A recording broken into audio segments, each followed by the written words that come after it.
Dozer चलाया गया।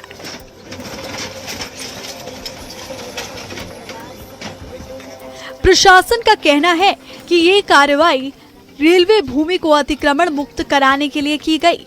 हालांकि कार्रवाई के बाद प्रभावित लोगों में भारी नाराजगी देखने को मिली। उनका आरोप है कि उन्हें पर्याप्त समय दिए बिना ही उनके आशियाने तोड़ दिए गए।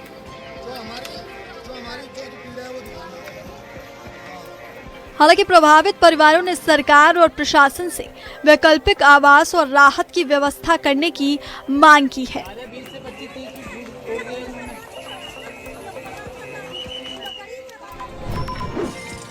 दिल्ली में बदरपुर के मोलड़ बंद इलाके में रविवार रात प्रेम संबंध को लेकर हुए विवाद में 17 साल के युवक की चाकू घोंपकर हत्या कर दी गई। आरोप है कि युवक को उसकी प्रेमिका के भाई ने बातचीत के बहाने बुलाया था। वहां पहले से मौजूद युवकों के साथ कहासुनी हुई, जो देखते ही देखते हिंसक झड़प में बदल गई। इस दौरान युवक के सीने और पेट में चाकू से कई वार किए गए। गंभीर हालत में उसे एम्स ट्रॉमा सेंटर ले जाया गया, जहां इलाज के दौरान उसकी मौत हो गई। पुलिस ने मामले में 2 आरोपियों को हिरासत में ले लिया है, जबकि अन्य की तलाश जारी है। पुलिस के मुताबिक रविवार रात करीब 8 बजे बदरपुर थाना पुलिस को चाकूबाजी की सूचना मिली। सूचना मिलते ही पुलिस टीम मौके पर पहुंची और जांच शुरू कर दी गई।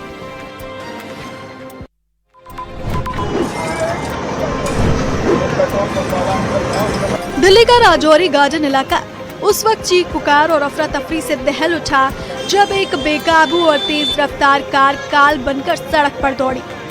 रफ्तार के इस जानलेवा कहर ने सड़क पार कर रहे एक राहगीर को इतनी जोरदार टक्कर मारी कि उसकी मौके पर ही दर्दनाक मौत हो गई।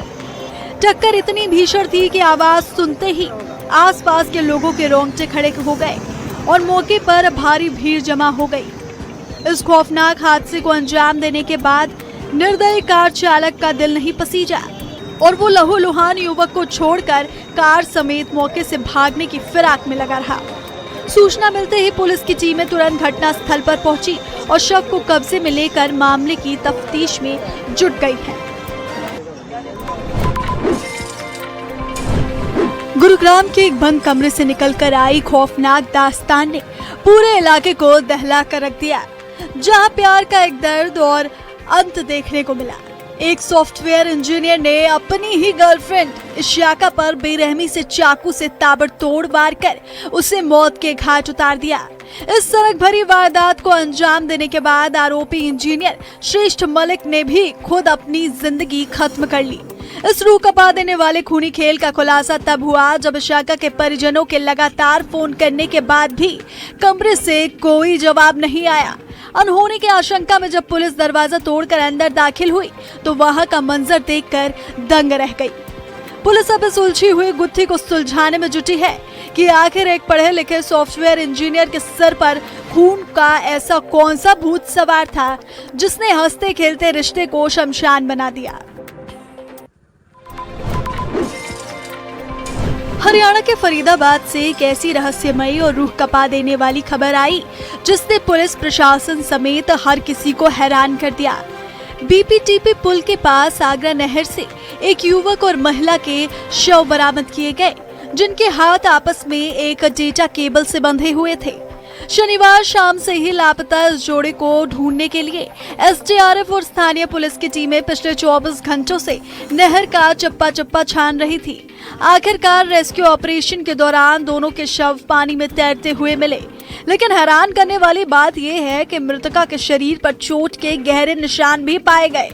हाथ बांधकर नदी में कूदने की इस खौफनाक घटना ने इस मामले को बेहद पेचीदा बना दिया, जिससे ये मामला आत्महत्या और हत्या के बीच उलझ गया।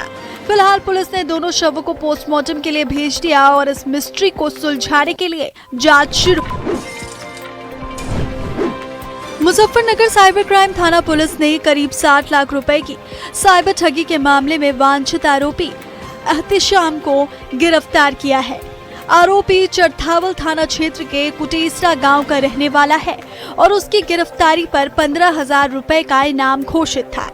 पुलिस के मुताबिक वो लंबे समय से फरार चल रहा था।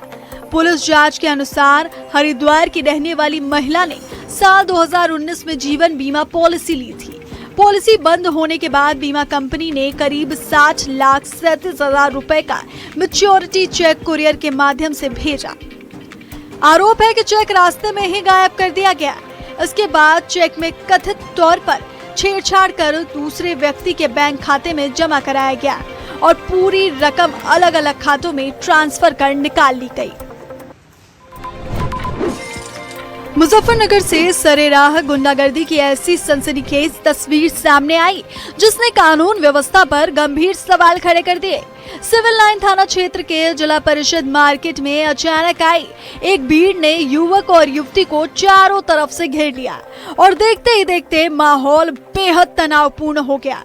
उग्र लोगों ने युवक पर बेरहमी से लात घूंसे बरसाने शुरू कर दिए। इस खौफनाक मंजर के बीच जब युवती ने अपनी जान पर खेलकर युवक को बचाने की कोशिश की तो भीड़ ने मर्यादा की सारी हदें पार करते हुए उसके साथ भी जमकर बदसलूकी और मारपीट की। गनीमत रही कि सूचना मिलते ही पुलिस मौके पर पहुंच गई और दोनों को इस हिंसक भीड़ के चंगुल से छुड़ाकर सुरक्षित थाने ले गई। इस पूरी वारदात का वीडियो अब सोशल मीडिया पर तेजी से वायरल हो रहा है और पुलिस घटना के पीछे के असली सच और तरह तरह के दावों की गहराई से तफ्तीश कर रही है। दिल्ली से सटे नोएडा में देर रात उस वक्त हड़कंप मच गया जब महामाया फ्लाईओवर के नीचे झाड़ियों में अचानक भीषण आग लग गई। सूखी झाड़ियों की वजह से आग की लपटें इतनी तेज थीं कि दूर दूर तक आसमान में सिर्फ धुआं और रोशनी ही दिखाई दे रही थी। गनीमत ये रही कि खबर मिलते ही फायर ब्रिगेड की टीम बिना वक्त गवाए तुरंत मौके पर पहुंच गई। दमकल कर्मियों ने अपनी जान जोखिम में डालकर कड़ी मशक्कत की और समय रहते आग पर पूरी तरह से काबू पा लिया। इस मुस्तैदी की वजह से बड़ा हादसा टल गया और राहत की बात यह है कि घटना में कोई भी हताहत नहीं हुआ। फिलहाल ये साफ नहीं हो पाया कि झाड़ियों में ये आग कैसे लगी। पुलिस और प्रशासन मामले की जांच में जुटे हुए हैं।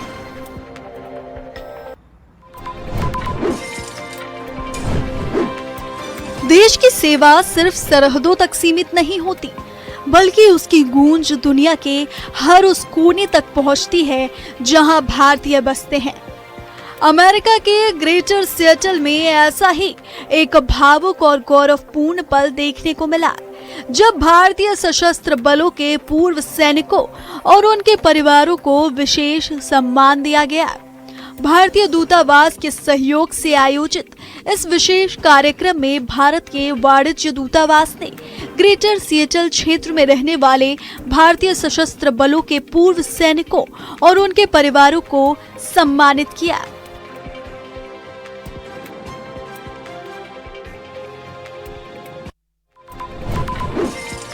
दिल्ली के वसंत कुंज से एक ऐसा मामला सामने आया जिसने कुछ देर के लिए पूरे इलाके में अफरा तफरी मचा दी। नेल्सन मंडेला मार्ग पर अचानक सड़क पर 500 रुपए के नोट उड़ते दिखाई दिए। नोटों को देखते ही राहगीरों और वाहन चालकों की भीड़ उन्हें उठाने के लिए सड़क पर दौड़ पड़ी। कई लोगों ने अपनी गाड़ियों को बीच सड़क पर रोक दी जिससे कुछ देर के लिए यातायात भी प्रभावित हुआ। मौके पर मौजूद लोगों ने बिना ये जाने कि नोट कहां से आए और कैसे सड़क पर बिखरे उन्हें उठाना शुरू कर दिया। घटना का वीडियो भी सोशल मीडिया पर तेजी से वायरल हो रहा है। हालांकि अभी तक ये स्पष्ट नहीं हो पाया है कि ये नोट किसी की लापरवाही से गिरे, किसी वाहन से उड़कर आए या फिर ये किसी शरारत या अन्य कारण का नतीजा था। फिलहाल यही सवाल सबसे बड़ा बना हुआ है कि आखिर दिल्ली की व्यस्त सड़क पर 500 रुपए के नोटों की बारिश आखिर कैसे हुई। ग्रेटर नोएडा के पैरामाउंट सोसाइटी में हुई सनसनीखेज लूटकांड का आखिरकार पुलिस ने खुलासा कर दिया। महिला को बंधक बनाकर लाखों रुपए की ज्वेलरी और नकदी लूटने वाले 4 बदमाशों को पुलिस ने मुठभेड़ के बाद गिरफ्तार कर लिया। थाना सूरजपुर क्षेत्र में हुई इस कार्रवाई के दौरान पुलिस की जवाबी फायरिंग में 2 बदमाशों के पैर में गोली लगी, जिन्हें इलाज के लिए अस्पताल भेज दिया गया है। पुलिस के मुताबिक घटना के खुलासे के लिए कई टीमों का गठन किया गया था और लगातार जांच के बाद बदमाशों तक पहुंच बनाई गई। गिरफ्तार आरोपियों के कब्जे से लूटी गई ज्वेलरी, नकदी, विदेशी मुद्रा, 4 अवैध तमंचे, कारतूस और वारदात में इस्तेमाल की गई कार बरामद की गई। पुलिस का कहना है कि गिरफ्तार सभी आरोपी शातिर अपराधी हैं और उनके खिलाफ पहले से कई आपराधिक मामले दर्ज है। फिलहाल पुलिस पूरे नेटवर्क और वारदात से जुड़े अन्य पहलुओं की भी जांच कर रही है।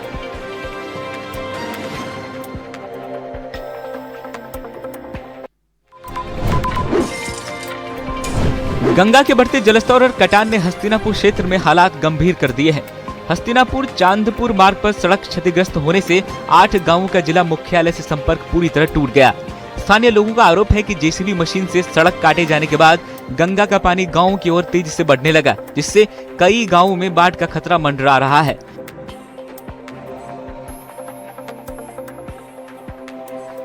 ग्रामीणों का यह भी कहना है कि सिंचाई विभाग और लोक निर्माण विभाग की लापरवाही के कारण स्थिति और बिगड़ी है।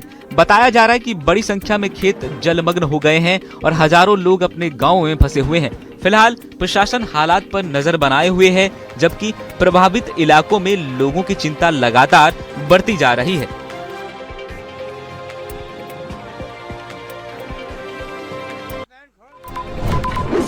नोएडा के जिला अस्पताल से सामने आए एक वायरल वीडियो ने स्वास्थ्य व्यवस्थाओं पर सवाल खड़े कर दिए हैं।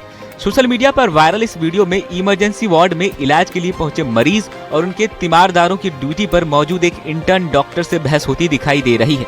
आरोप है कि मरीज को करीब 45 मिनट तक इलाज नहीं मिला और इसी बात को लेकर विवाद हुआ।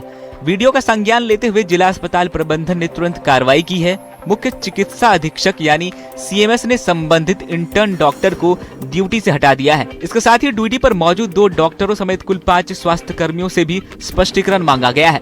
अस्पताल प्रशासन का कहना है कि पूरे मामले की जांच की जा रही है और जांच रिपोर्ट के आधार पर आगे की कार्रवाई की जाएगी। फिलहाल ये वीडियो सोशल मीडिया पर तेजी से वायरल हो रहा है और स्वास्थ्य सेवाओं को लेकर नई बहस छिड़ गई है। वाहन चेकिंग के दौरान पुलिस और बदमाशों के बीच हुई मुठभेड़ में 2 बदमाश गोली लगने से घायल हो गए, जबकि पुलिस ने बड़ी लूट की वारदात का भी खुलासा कर दिया। पुलिस के मुताबिक चेकिंग के दौरान कार सवार संदिग्धों को रोकने का इशारा किया गया, लेकिन वे भागने लगे। पीछा किए जाने पर आरोपियों ने पुलिस टीम पर फायरिंग कर दी। जवाबी कार्रवाई में 2 बदमाश घायल हो गए, जबकि अन्य आरोपियों को भी पुलिस ने दबोच लिया। पूछताछ और कार्रवाई के दौरान पुलिस ने सूरजपुर क्षेत्र में हुई लाखों रुपए की लूट का खुलासा करते हुए लूटा गया सामान, अवैध हथियार और वारदात में इस्तेमाल की गई कार बरामद कर ली। फिलहाल घायल आरोपियों का अस्पताल में इलाज जारी है और पुलिस पूरे मामले में आगे की कानूनी कार्रवाई कर रही है। मेरठ में एक ऐसी तस्वीर सामने आई है जिसने हॉकी का मान और सम्मान दोनों बढ़ा दिया है। जहां एक और लगातार बारिश के चलते जलभराव लोगों के लिए मुसीबत बना हुआ है, वहीं मेरठ पुलिस के जाबाज दरोगा रामशरण राणा ने अपनी जान की परवाह किए बिना गहरे पानी में उतरकर मानवता की मिसाल पेश की है। बीते 3 दिनों में उन्होंने कई लोगों को डूबने से बचाया और आज एक बार फिर बजोट अंडरपास में भरे गहरे पानी में उतरकर एक लापता युवक का शव बाहर निकाला। बताया जा रहा है कि 2 दिन पहले भी इसी अंडरपास में फंसे कार सवार युवकों की जान बचाने में उनकी अहम भूमिका रही थी। स्थानीय लोगों की ने दरोगा रामशरण राणा की बहादुरी की जमकर सराहना की है। ये घटना एक बार फिर बताती है कि मुश्किल हालात में पुलिस सिर्फ कानून व्यवस्था ही नहीं संभालती, बल्कि अपनी जान जोखिम में डालकर लोगों की जिंदगी बचाने का भी काम करती है। हरियाणा के सोनीपत से इंसानियत को झकझोर देने वाला वीडियो सामने आया है। सोशल मीडिया पर वायरल हो रहे इस कथित वीडियो में एक बच्चे के साथ बेरहमी किए जाने का दावा किया जा रहा है। आरोप है कि बाइक की बैटरी चोरी के शक में 2 लोगों ने बच्चे को बुरी तरह पीटा, उसके हाथ पैर मरोड़े और उसके साथ अमानवीय व्यवहार किया। वीडियो में बच्चा दर्द से रोते हुए अपनी मां को बुलाने की गुहार लगाता दिखाई दे रहा है। दावा यह भी है कि घटना सोनीपत के सेक्टर 15 स्थित हाउसिंग बोर्ड मार्केट की है और मारपीट करने वाले बिजली रिपेयरिंग का काम करते हैं। हालांकि इस मामले में अभी तक पुलिस को कोई औपचारिक शिकायत नहीं मिली है। पुलिस का कहना है कि शिकायत मिलने पर कानून के मुताबिक कार्रवाई की जाएगी। फिलहाल वायरल वीडियो और पूरे घटनाक्रम की जांच की जा रही है। हापुड़ के चर्चित बोतल कांड में अब एक नया सीसीटीवी फुटेज सामने आया है, जिसने जांच को नया मोड़ दे दिया। वायरल सीसीटीवी फुटेज में युवती एक दुकान पर बैठकर बोतल से पानी पीती दिखाई दे रही है। पानी पीने के कुछ ही क्षण बाद वो दुकान से बाहर निकलती है और उसकी तबीयत बिगड़ जाती है। दावा है कि बोतल में पानी की जगह एसिड खतरनाक पदार्थ था। फिलहाल युवती का मेरठ के एक अस्पताल में इलाज जारी है। वहीं बोतल बेचने वाले दुकानदार का भी बयान सामने आया है।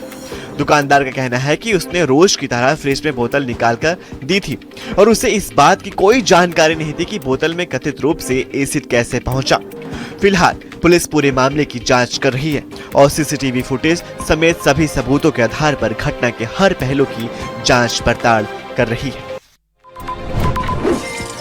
करनाल में सेक्टर 9 की पार्किंग से एक सीसीटीवी फुटेज सामने आया है, जहां पर दो लोग गाड़ी में आते हैं, तड़के सुबह उतरकर लाठी डंडे निकालते हैं और एक गाड़ी को निशाना बनाते हैं और उसके सारे शीशे तोड़ देते हैं।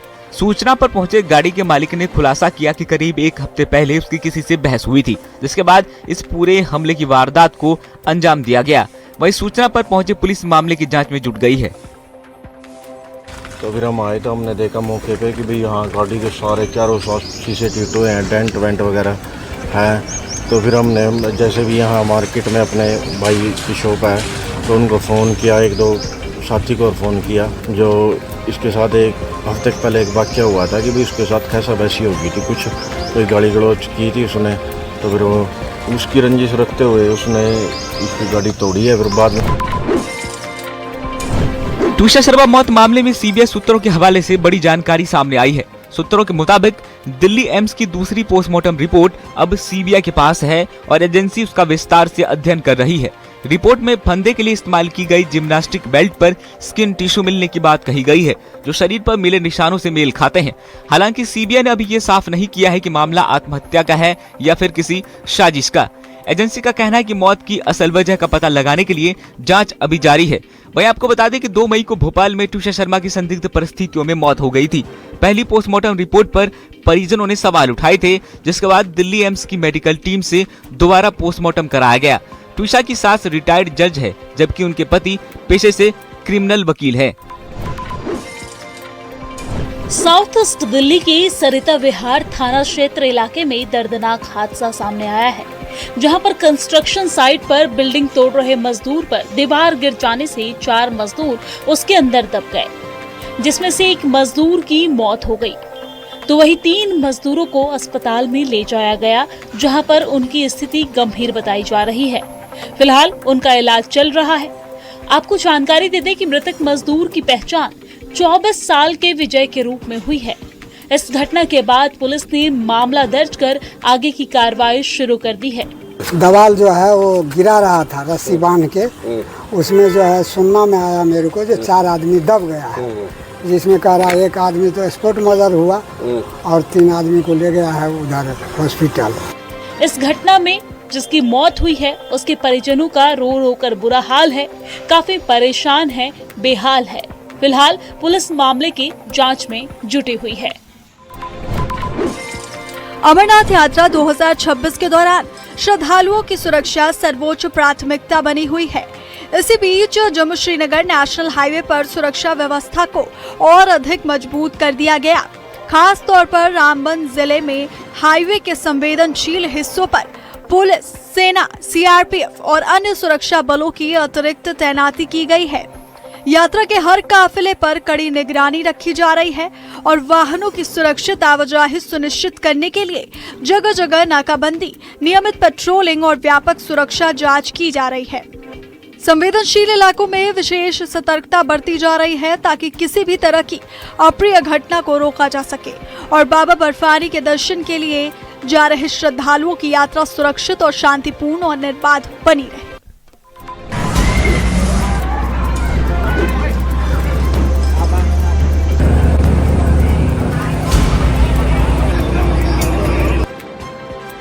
थाईलैंड की राजधानी बैंकॉक से बहुत ही दिल दहला देने वाली खबर सामने आई, जहां मशहूर बार में अचानक भीषण आग लग गई।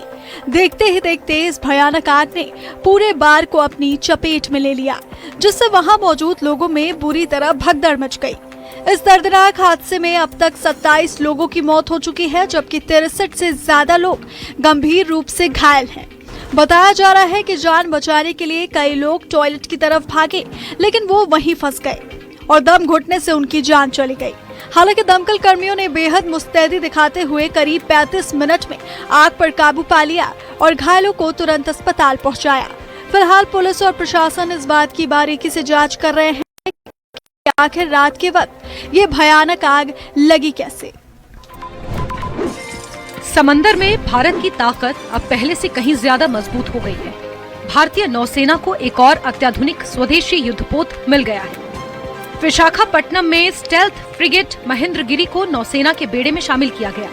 रक्षा मंत्री राजनाथ सिंह की मौजूदगी में हुए इस समारोह ने भारत की रक्षा क्षमता और आत्मनिर्भर भारत की ताकत का एक और बड़ा संदेश दुनिया को दिया है। महेंद्रगिरी प्रोजेक्ट 17A के तहत तैयार किया गया आधुनिक युद्धपोत है। इसकी सबसे बड़ी खासियत है इसकी स्टील्थ तकनीक, जो इसे दुश्मन के रडार से बचने में मदद करती है। ये युद्धपोत समुद्र में दुश्मन के जहाजों, पनडुब्बियों और हवाई खतरों से एक साथ मुकाबला करने में सक्षम है। समंदर की हर चुनौती का जवाब, हर खतरे पर पैनी नजर और दुश्मन के लिए बड़ा संदेश। महेंद्रगिरी के साथ भारत की समुद्री शक्ति अब एक नई ऊंचाई पर पहुंच चुकी है। यूपी के मुजफ्फरनगर के शिव चौक पर उस वक्त माहौल गर्मा गया जब डीजे पर चढ़े कुछ कांवड़ियों को पुलिस ने नीचे उतरने के लिए कहा। मामूली समझाइश देखते ही देखते तीखी बहस में बदल गई।